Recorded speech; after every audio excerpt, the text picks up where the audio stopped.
was endless. She loved helping her mother with the baking and her grandparents with the gardening. She enjoyed gymnastics and dancing, and more often than not you could find her outside playing. She had no problem knocking on doors and introducing herself to make new friends, but even if no one could come out to play, she was more than happy to make up her own games and entertain herself. Thomas said she was so young and still had a real innocence to her, never letting things bother her and moving on quickly if she ever felt sad. Although school for some children can be a big transition and quite a scary change, Sandra couldn't get there quick enough in the mornings and would bounce home every day ready to tell everybody what she had done. Thomas said she was, put simply, a carefree, playful and happy young girl. March 27th, 2009 was just your typical working and school day for everyone in Tracy.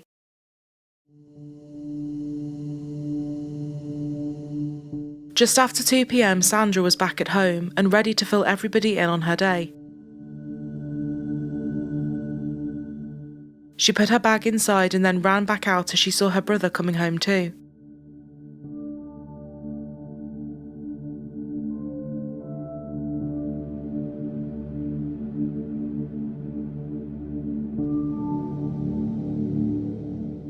The family lived in the Orchard Estates mobile home park, home to about 100 people, right next to a little park. The ever-energetic 8-year-old wasn't one to just sit indoors. She wanted to be out playing with her friends before dinner. All the neighbouring children were out a lot, so Maria was happy to let her play and call her back in when dinner was ready, the same as she did almost every day. Thomas said Sandra was going through a big Hello Kitty phase, and she changed into her favourite Hello Kitty top and some black leggings before hugging her mother and running outside.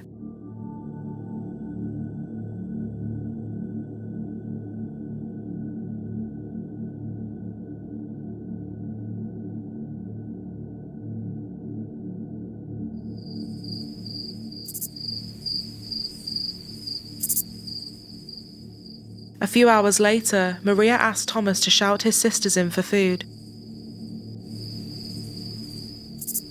Miranda, who was playing nearby, came over right away, but Sandra didn't. It was now getting darker, and thinking she was playing a game, maybe hide and seek, he searched for about another 20 minutes or so, but she was nowhere.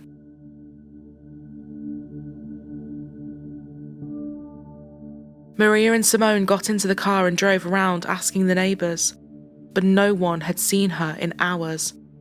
At 7:30 p.m, Maria called 911, and this was now a missing persons case. Well, I have a missing daughter. Okay, how old is she? She's 8. When's the last time you saw her? Oh, about 3.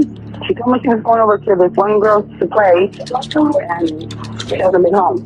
And I went looking all over. This was already considered very serious because of her age, and detectives quickly brought in dogs to smell Sandra's clothes and see if they could obtain a scent outside. The police dogs led officers straight out of the park and onto the main road, but after this, the trail went cold.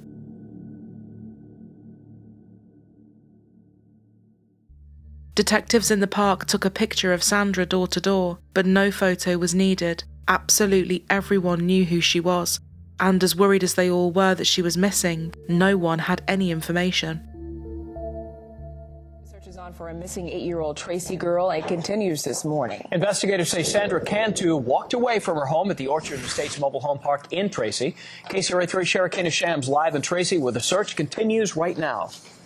Well, good morning. Behind me is the Orchard Estates mobile home park. You can see Tracy police are stationed out here, and we've watched this morning as they've stopped and questioned people driving out of the mobile home park to get their day started today. Now, this is part of the police investigation unfolding in front of us. There's also what the volunteers are doing, and there's been an emotional search for the little girl. And I wish we didn't have to be here, and I wish she was at home with her family, and I hope if somebody has her, they bring her home. She needs to be home with her family and her friends and all these people that care, because we all care. That's why we're all here.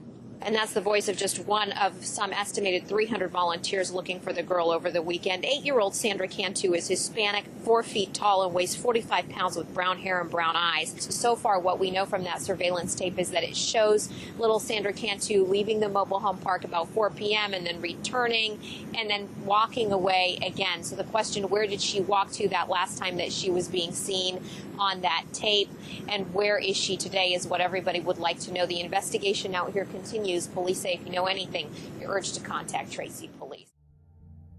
One agent said that the amount of people living in the park who had very serious past convictions was alarmingly quite a lot.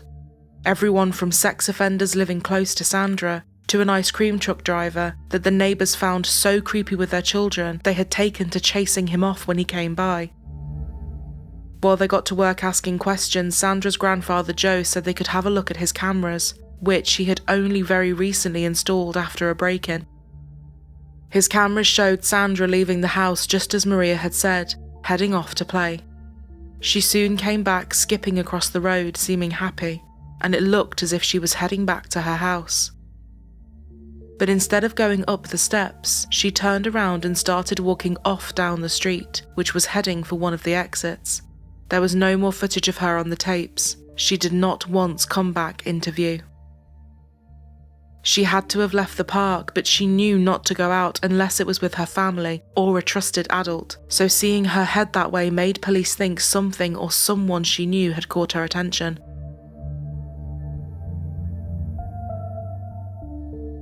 Sandra hadn't physically seen her father Daniel in a long time, and police learned that he and Maria were involved in a financial dispute linked to custody, but Maria assured detectives that he would never have anything to do with this. Despite their issues as exes, he still had a great relationship with Sandra and she adored him.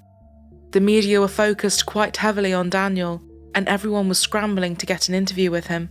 Tell us a little bit about what we were reporting today. Kyle, saying that you had gone to Mexico. Speak to that.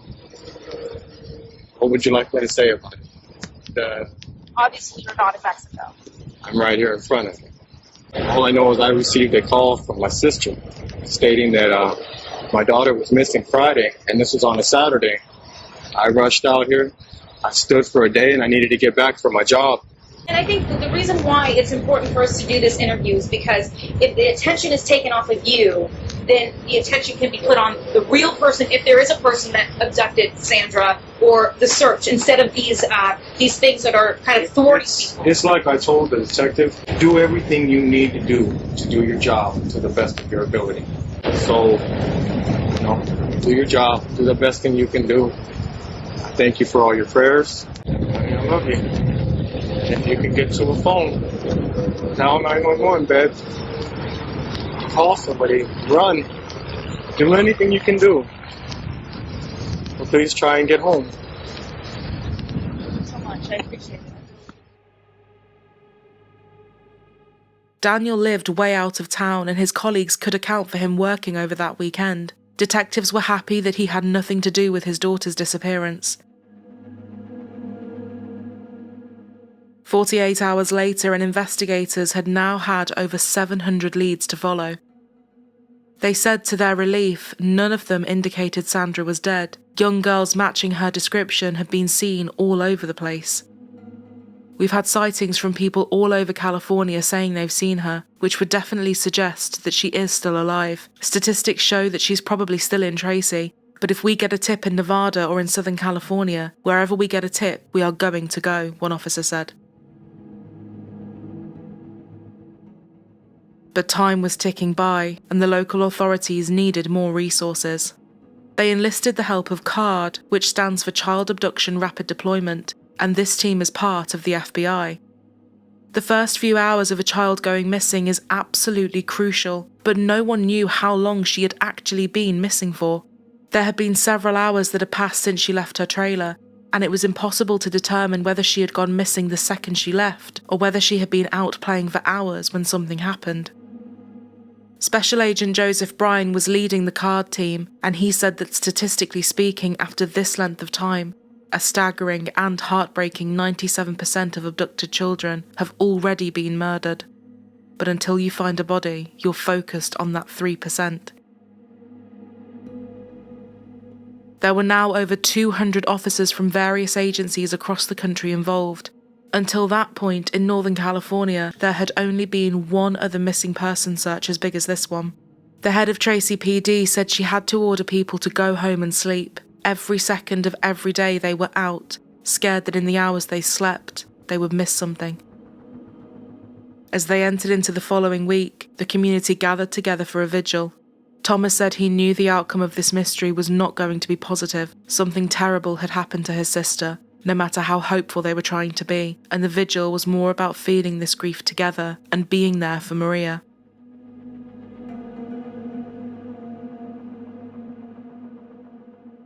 At 8:30 p.m, the investigators, who were also in attendance, were suddenly caught off guard. A neighbour, Melissa, ran over to them, so hysterical she could barely breathe. She only lived a few trailers down from Sandra's family and had found a handwritten note on the ground, right by one of the mailboxes. So disturbed by what it said, she had dropped it and ran straight over to the officers. It read, "Cantu locked in stolen suitcase, thrown in water on Bacchetti Road and Whitehall Road. Witness." Melissa was right to be disturbed. The implication of this was very sinister, but the note was odd. It looked like there were very deliberate spelling mistakes that had been made to try and cover up who wrote it. Despite this being the first piece of evidence they had found, something did feel a little strange. There was a strong breeze that night. Almost everyone was at the vigil and accounted for, and with officers going up and down the streets for days, it was weird that this had only just turned up in the location it had. Had someone carefully chosen their timing, knowing that everyone was at the vigil, and planted it there just minutes before? Was the note fake? Who wrote it? There were so many questions. But firstly, they needed Melissa to come in and give a statement, and the FBI handled her interview. As well as being a neighbour, Melissa worked as a Sunday school teacher in her granddad's church, where he was the local pastor. Having gone through a divorce a few years ago and now a recent breakup, she was living with her grandparents and her 5-year-old daughter, and Sandra and her sisters would often go to her trailer to play with her daughter. Although Sandra didn't go to the church, she and her siblings knew Melissa well. She had become a good friend of the family. Melissa said she hadn't really looked around to see if anyone was nearby when she found the note, or if there was anything else suspicious. They asked if they could take a look at her car, and she agreed. In the glove box, they found a post-it note, with a few words written on it which had been scribbled over. As a precaution, police sent this to experts, but were happy to let her go and focus on the note. Melissa did, however, give them a list of potential suspects to look at. The first person was a man living in the park that she said had a history of drugging children. Another had been seen kissing Sandra on the lips and touching her hair. And then there were 2 other people, a father and son that Melissa said had pictures of young girls in their phones, including some of Sandra on one of their laps. All of them were happy to come in for questioning. The man that had kissed Sandra, to their shock, admitted that he was attracted to young girls, but called it a harmless affection and said he had nothing to do with Sandra being missing. They did find pictures of children on the father and son's phones, which were definitely concerning and questionable, given that they had no relationship to any of them, but they too were adamant they knew nothing.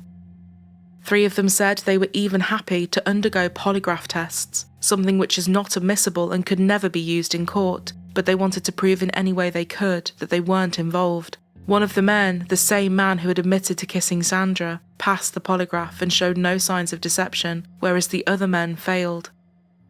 They definitely wanted to keep their eyes on all of them, as they now had concerns that went even further than Sandra, but there was just not enough there to charge anyone, and this was the case they had to give all their attention to at the minute. It's been a week since 8-year-old Sandra Cantu left home to play in California and never returned. Authorities in Tracy are tracking down hundreds of leads this morning and raising the reward for information on the girl. Investigators are sifting through trash in the local landfill, searching nearby rivers and reviewing surveillance video in hopes of finding 8-year-old Sandra Cantu. They questioned me about a bunch of things. Police have questioned Sandra's father, but Daniel Cantu, who's returned from Mexico, says he hasn't seen her in a year and is willing to take a lie detector test. I could care less about, yes. I have no problems with any of it. They've also spoken with this man, Frank Wohler, a neighbor who admits he kissed the second grader on the lips 2 years ago. Impulse was just being friendly. I do some of my students also. FBI agents and Tracy police have searched nearby homes and towed vehicles to test for evidence. The quality of leads that have come in have led investigators to be pretty upbeat that we're going to have a conclusion of this case here shortly. Sandra's image is everywhere in this small community.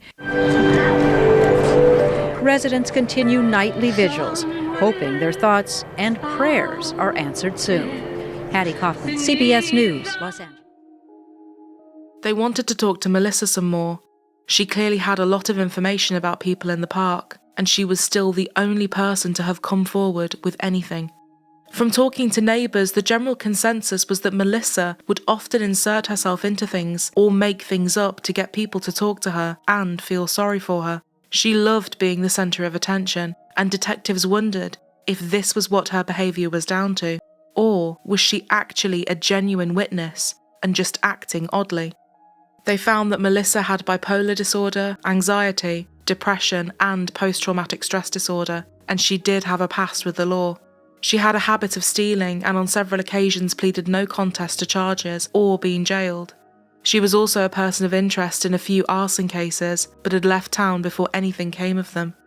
She had filed for bankruptcy in 2003, reporting credit card and medical debt, and was still paying it off through her teaching wages. When they tried to get hold of her again to talk some more, they found out she had checked herself into hospital for swallowing a razor blade, something she later claimed was because she was sleepwalking, and despite the fact she was doing okay, she didn't want to be interviewed. Police headed out with a search and rescue team to the location on the note. The directions led them to an irrigation pond, which was where a lot of drains linked to and where sewage and the likes would go. The pond was about 150 yards long and 30 yards wide. The smell and conditions were so bad, there wasn't a chance they would be able to get anything down to the bottom or even see anything. It was thick with all kinds of substances. You couldn't see your own hand in front of you, and it just wasn't safe. But there was nothing floating on the top and nothing on the grass nearby. Unless something did rise to the surface, it was unlikely they would be able to find out what, if anything, was actually there. It had now been an agonising 10 days of searching for Sandra, and this missing persons case would soon become a very different investigation. Detectives had been monitoring the irrigation pond, and one morning while a worker was starting to drain the pond, a black suitcase floated to the top and was now stuck in the mud on the bank. There was a lock on the case which had been secured even further with a cord. Great lengths had been gone to make opening this up as difficult as possible. Pulling it out, they could tell from the weight of it that everyone's worst fears were probably about to be confirmed. Sandra Cantu's body was found in the fetal position inside the suitcase. She was still wearing her black leggings and her Hello Kitty shirt. She had cuts to her body, and they found a piece of torn cloth tied around her head. It was soaked in blood and knotted into a noose. An autopsy would show that her cause of death was strangulation, likely using the noose. She had been drugged using alprazolam and had been sexually assaulted, but there was no presence of foreign DNA found. They determined that she had been sexually assaulted by an unknown object and had been killed only a couple of hours after she was seen on camera.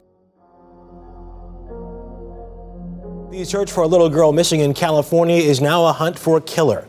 The body of 8-year-old Sandra Cantu was found hidden not far from her hometown. Ever since she disappeared, volunteers in Tracy had been determined to find her. Now, the city's police chief is determined to find her killer. We will be determining the person or persons responsible for this reprehensible act, and we will bring them to justice. On the 10th day of searching for Sandra, investigators were called to an irrigation pond about 2 miles from the girl's home. Farm workers draining the pond had found something suspicious.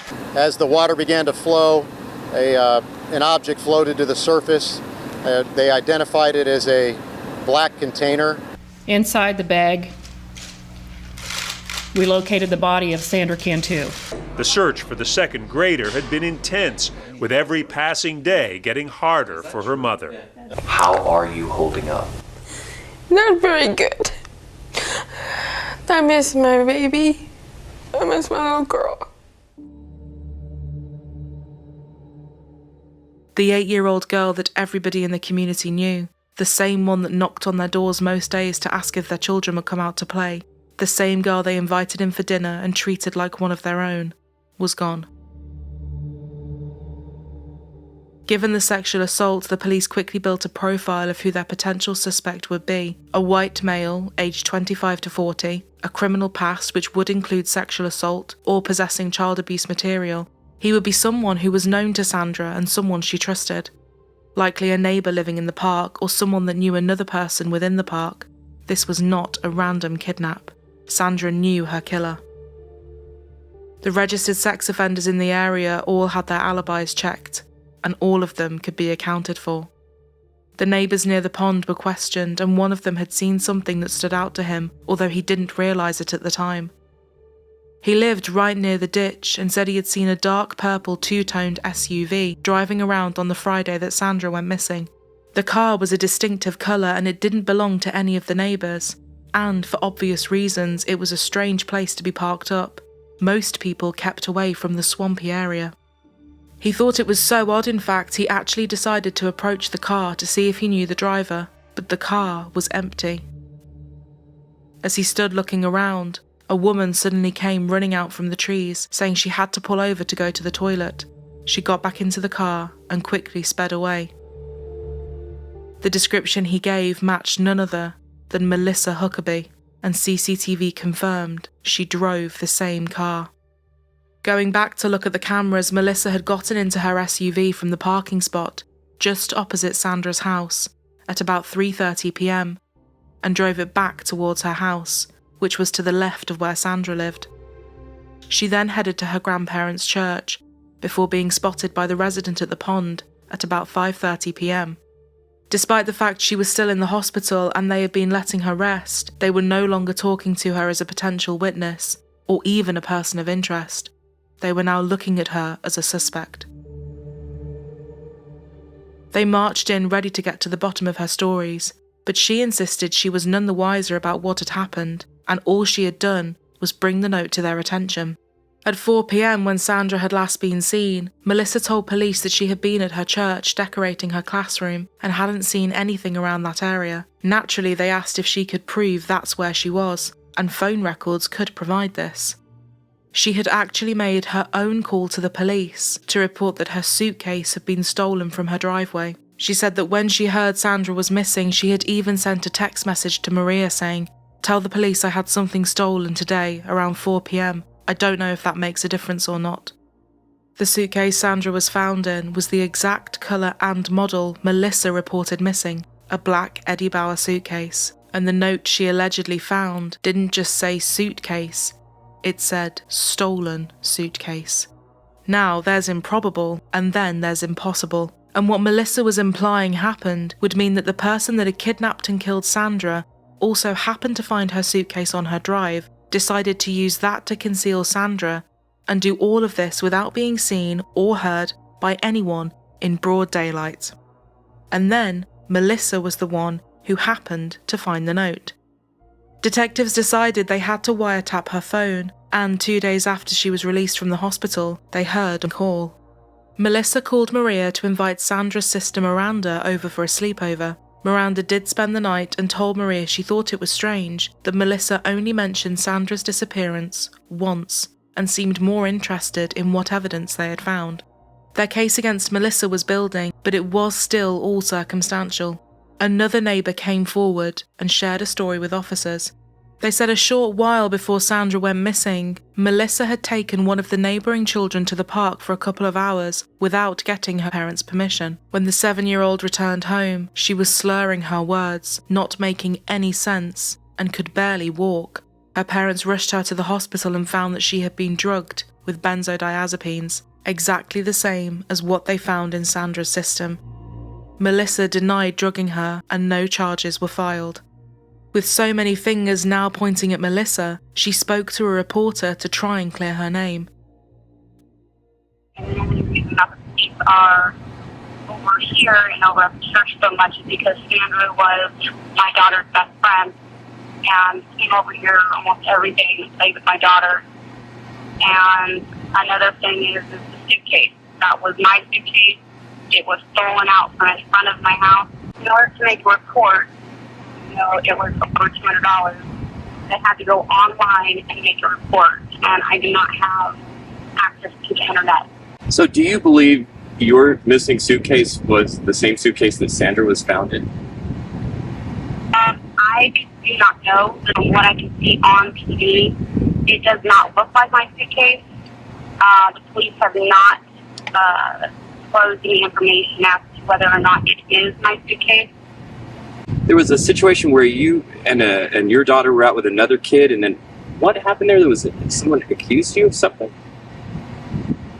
Oh, I had taken my daughter and one of her friends to the park, which I had done for the third time that week. The mother was, I guess, at work, and the grandmother had told the little girl that she could go to the park, which she does all the time. And when the mother came home, she didn't know where she was. I'd given the mother my phone number, used my cell phone number in case there's anything to happen. Everything was fine. I brought her back. Police were called out at the time, and I was then called by my grandparents because her mother did not know that she was missing. That she was with me. Hearing the story about the drugs, police finally got a warrant to search her trailer and her granddad's church. Inside the trailer, they discovered a notebook, which matched the note Melissa had found on the ground. Other writing inside the book was so distinctive, it matched the writing on the note perfectly. The experts examining the post-it note found in her glove box also came back with something pretty damning. The words that were written on the note were Bucketty Road, Whitehall Road, water. They also found alprazolam, which had been prescribed to Melissa, exactly what was found in Sandra's system. Inside the church, they found a rolling pin with a bent handle and a bloody smudge on it, blood which would later turn out to contain Sandra's DNA. This was what she had been sexually assaulted with. They also discovered one of the blinds was missing part of its draw cord, which the FBI experts determined to be consistent with the cord used to seal the suitcase shut. On April 10th, Melissa was brought in for another interview. Her story was the same, but detectives now had so much evidence, and they wanted the truth out of her. When she was confronted with everything they had, she broke down and started crying hysterically. Between 5:30 and 5:40, two people saw your car stopped on Whitehall Road. They saw you come from out of the bushes on Whitehall Road, and someone asked you what? When I was okay, and I said I was going to the bathroom. Mm-hmm. What were you doing, Melissa?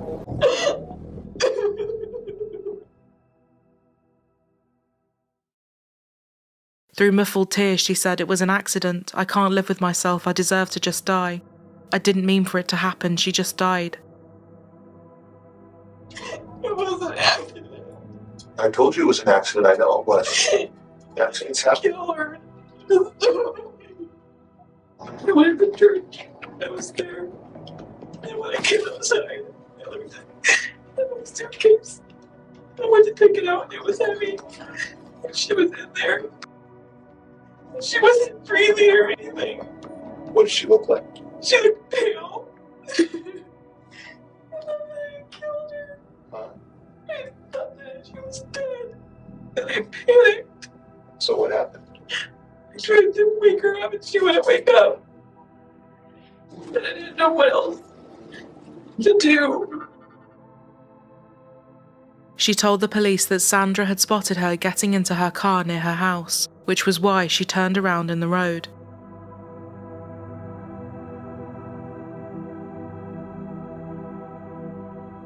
She came up to the car to say hi, and then saw the suitcase in the back of her vehicle. Melissa said that Sandra had, without her knowing or seeing, got into the suitcase playing hide and seek, and she must have suffocated. It was only when she drove to the church and lifted the suitcase out of the car that she realised she was in there. She said she tried to give CPR but realised it was too late, and in a panic, tried to hide her body in the ditch. Detectives said they just let her talk, digging herself into more holes as she did so. They already knew the way she was found in the suitcase was not a position she could have got into by herself. Sandra had also been drugged and sexually assaulted, and it could only be Melissa behind this. This was no accident.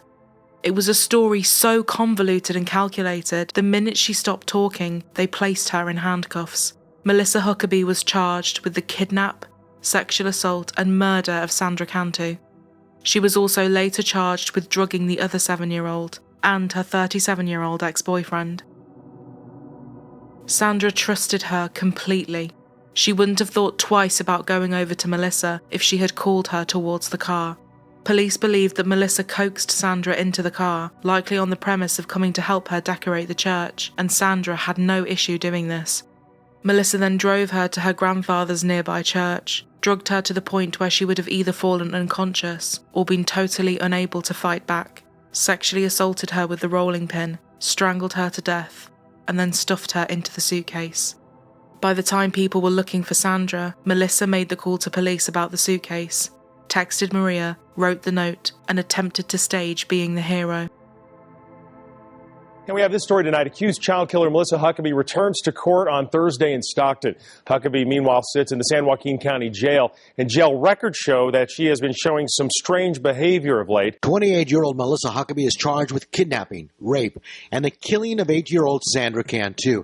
Her strange behavior in August prompted 4 different incident reports in jail. Among them are on August 12th. A custody officer writes, "I found Huckabee laying on the floor next to her bed. She stated that she felt dizzy and passed out. A half hour later, an officer noted, I saw Huckabee sitting next to her bed with a trash can. When I asked her what was wrong, she replied, I took pills. 3 days later, a report read, inmate Huckabee was hiding behind mattress with a blanket around her neck. To safety cell per psych. And later, she refused dinner. Because there is a gag order in place, no one is commenting on the incidents. And that same gag order has kept the autopsy report sealed, which keeps secret the cause of Sandra Cantu's death. Gag orders and grand jury indictments have become more frequent tools in San Joaquin County. Over the last 8 months, the district attorney has gone to the grand jury 4 times for indictments, and the court has issued gag orders in 3 of those cases.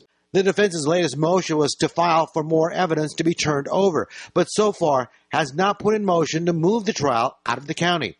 Yet that looms as a likely possibility. The district attorney's office may announce soon as to whether or not it will seek the death penalty. Now, Huckabee is expected to enter a plea on Thursday, and the judge could set a trial date as well. Melissa pleaded not guilty, and her legal team were focused heavily on the fact that she had just been diagnosed with manic depression and schizophrenia, and was clearly not well. They said that when she was 19, she was raped by a police officer, which had caused a build-up of trauma, something which she never wanted to seek treatment for, and never spoke about. She attempted to hurt herself in prison too, and would often show up to her arraignments with cuts on her body. She was soon placed on suicide watch. Melissa's own parents said they were baffled and couldn't believe their daughter was at the centre of this. They had never seen any signs of her even showing anger. Her friends agreed. They said she was a great mother, a lovely neighbour, friendly and kind to everyone. Her mother Judy apologised to Maria in court and said, I felt your pain and I understand the anger you must have. From a mother to a mother, I'm so sorry. Each time that I sit in this courtroom, I place myself on your side, and I felt your pain. If I could give you justice, the justice that you deserve, that would be to have your baby girl in your arms right now. When confronted with the vast amounts of evidence the prosecution were about to show, Melissa offered a partial confession and changed her plea to guilty of first-degree murder and kidnapping. As part of the agreement, the charges that she sexually assaulted and drugged Sandra were dropped.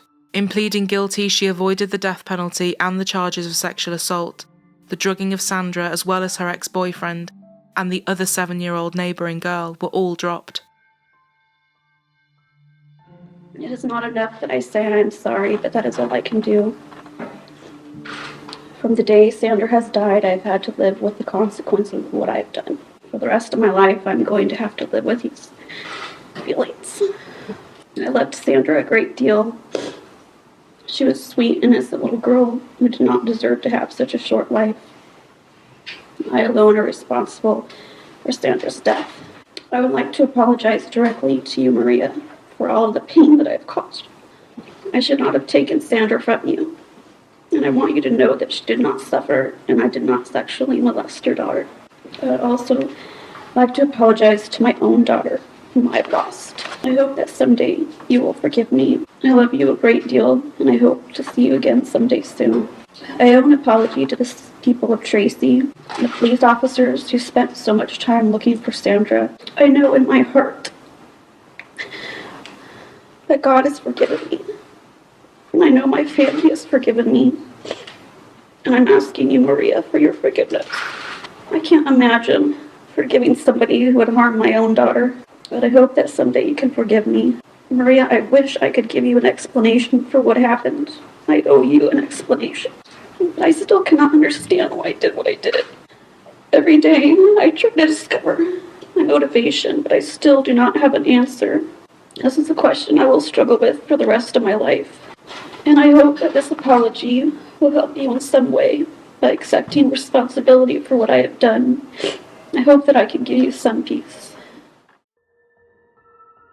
But the prosecution said given the trauma that Dr. O'Malley found and the instrument that was used, it's, sadly to say, hard for me to believe that Sandra Cantu did not suffer. Sandra's dad, Daniel, spoke to Melissa in court and gave a very emotional statement.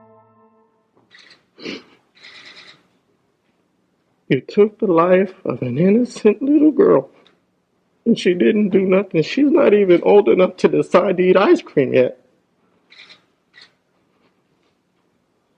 And nothing changes, and nothing's going to change the fact whether I cry.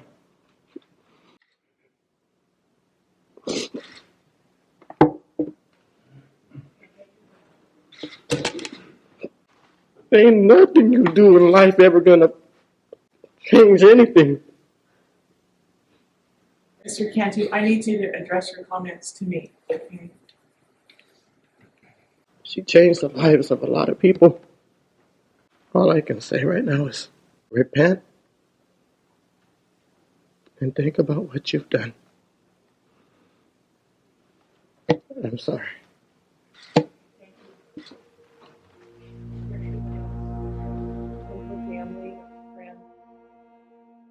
She was facing 25 years to life, but the judge gave her the maximum. To one of imprisonment in state prison for life without the possibility of parole. Melissa Huckabee was sentenced to life without the possibility of parole. To this day, Melissa Huckabee has never fully admitted to what she did to Sandra, nor has she said why she did it. The district attorney said there were 20 or so times that Melissa cut herself, set fires, or verbally or psychologically attacked someone else, and there was something like that going on here after the murder, where she wanted to be the centre of attention.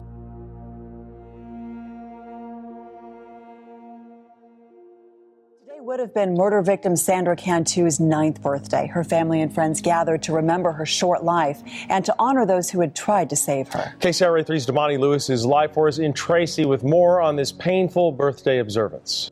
You can see there's a happy birthday balloon here on this tree, as well as several flowers at the base of this tree that was dedicated to Sandra Cantu. People in attendance called the service a celebration of life for Sandra.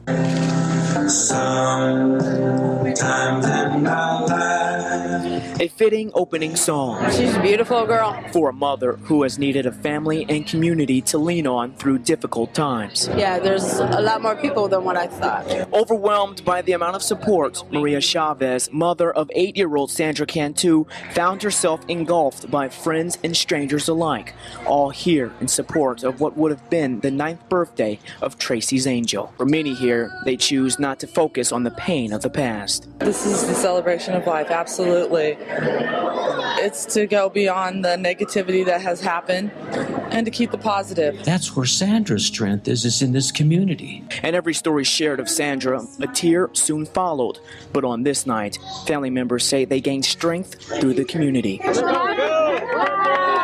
And comfort knowing Sandra is in a better place and her spirit free from harm. She was happy, she loved life. That Friday, Sandra skipped out of her house after a great day at school, ready to see her friends and enjoy her weekend.